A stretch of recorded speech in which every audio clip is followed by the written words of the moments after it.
ലൂക്ക എഴുതിയ സുവിശേഷം 1-ാം അധ്യായം 39 മുതൽ 40 വരെയുള്ള വചനങ്ങൾ.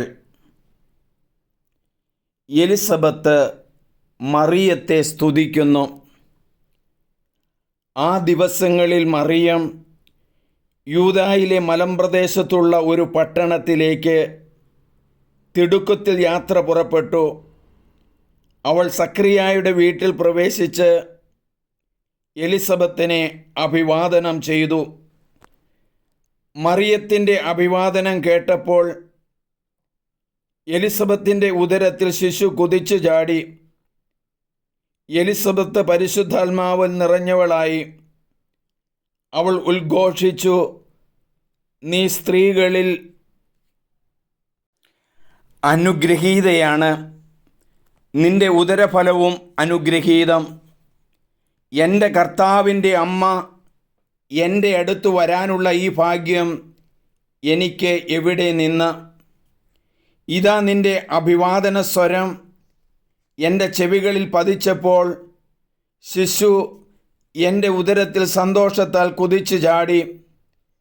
കർത്താവ് അരുളി ചെയ്ത കാര്യങ്ങൾ നിറവേറുമെന്ന് വിശ്വസിച്ചവൾ ഭാഗ്യവതി.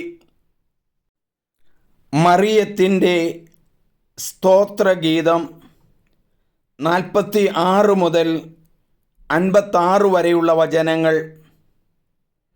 മറിയം പറഞ്ഞു, എൻ്റെ ആത്മാവ് കർത്താവിനെ മഹത്വപ്പെടുത്തുന്നു, എൻ്റെ ചിത്തം എൻ്റെ രക്ഷകനായ ദൈവത്തിൽ ആനന്ദിക്കുന്നു.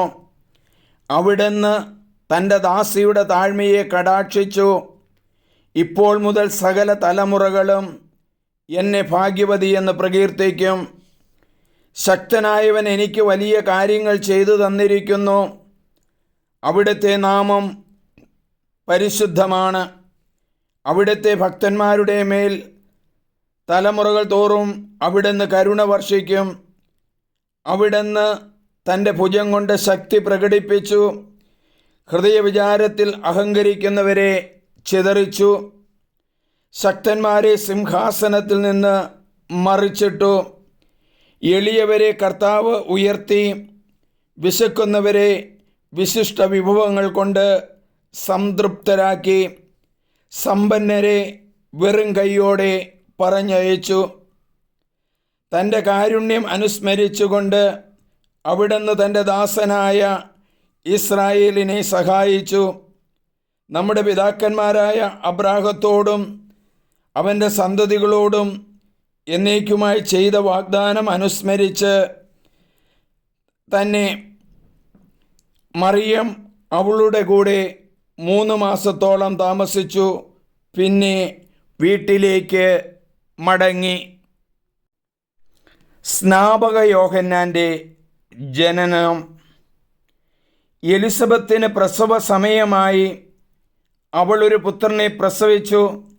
കർത്താവ് അവളോട് വലിയ കാരുണ്യം കാണിച്ചിരിക്കുന്നു എന്ന് കേട്ട അയൽവക്കക്കാരും ബന്ധുക്കളും അവളോടൊത്ത് സന്തോഷിച്ചു. 8-ാം ദിവസം അവർ ശിശുവിൻ്റെ പരിച്ഛേദനത്തിന് വന്നു.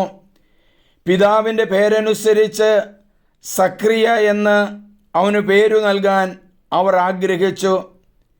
എന്നാൽ ശിശുവിൻ്റെ അമ്മ അവനോട് പറഞ്ഞു, അങ്ങനെയല്ല, അവൻ യോഹന്നാൻ എന്ന് വിളിക്കപ്പെടണം. അവൻ അവളോട് പറഞ്ഞു, നിന്റെ ബന്ധുക്കളിൽ ആർക്കും ഈ പേര് ഇല്ലല്ലോ. ശിശുവിന് എന്തു പേരു നൽകാനാണ് ആഗ്രഹിക്കുന്നത് എന്ന് അവൻ്റെ പിതാവിനോട് അവർ ആംഗ്യം കാണിച്ച് ചോദിച്ചു. അവനൊരു എഴുത്തുപലക വരുത്തി അതിലെഴുതി, യോഹന്നാൻ എന്നാണ് അവൻ്റെ പേര്. എല്ലാവരും അത്ഭുതപ്പെട്ടു.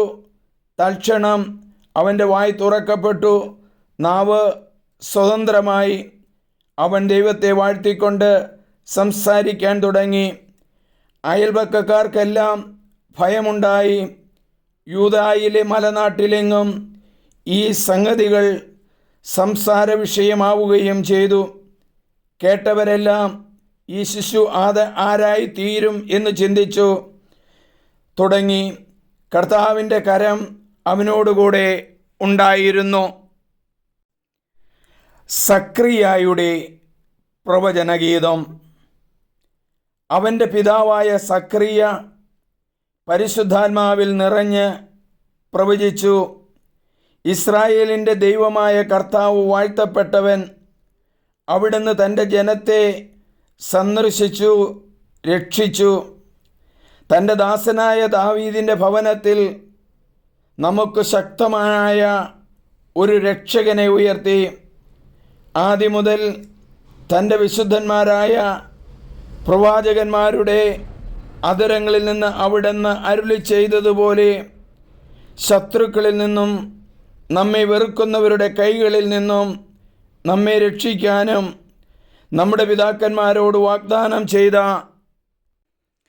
കാരുണ്യം നിവർത്തിക്കാനും നമ്മുടെ പിതാവായ അബ്രാഹത്തോട് ചെയ്ത അവിടുത്തെ വിശുദ്ധമായ ഉടമ്പടി അനുസ്മരിക്കാനും ശത്രുക്കളുടെ കൈകളിൽ നിന്ന് വിമോചിതരായി നിർഭയം പരിശുദ്ധിയിലും നീതിയിലും എപ്പോഴും അവിടുത്തെ മുമ്പിൽ ശുശ്രൂഷ ചെയ്യാൻ വേണ്ട അനുഗ്രഹം നൽകുവാനുമായിട്ടാണ് ഇത്.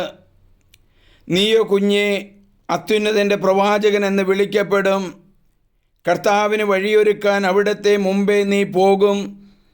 അത് അവിടുത്തെ ജനത്തിന് പാപമോചനം വഴിയുള്ള രക്ഷയെക്കുറിച്ച് അറിവ് കൊടുക്കാനും നമ്മുടെ ദൈവത്തിൻ്റെ കാരുണ്യാതിരേകം കൊണ്ട് ഉയരത്തിൽ നിന്നുള്ള ഉദയരശ്മി നമ്മെ സന്ദർശിക്കുമ്പോൾ ഇരുളിലും മരണത്തിൻ്റെ നിഴലിലും ഇരിക്കുന്നവർക്ക് പ്രകാശം വീശാനും സമാധാനത്തിൻ്റെ മാർഗത്തിലേക്ക് നമ്മുടെ പാദങ്ങളെ നയിക്കാനും വേണ്ടിയാണ്. നമ്മുടെ വളർന്ന ആത്മാവിൽ ശക്തിപ്പെട്ട് ഇസ്രായേലിന് വെളിപ്പെടുത്തുന്നതുവരെ അവൻ മരുഭൂമിയിലായിരുന്നു. പ്രിയ സഹോദരങ്ങളെ, ഈ സുവിശേഷ ഭാഗം നിങ്ങൾ സബ്സ്ക്രൈബ് ചെയ്യണം, ഷെയർ ചെയ്യണം. എൻ്റെ പേര് സണ്ണി പുൽപ്പറമ്പിൽ.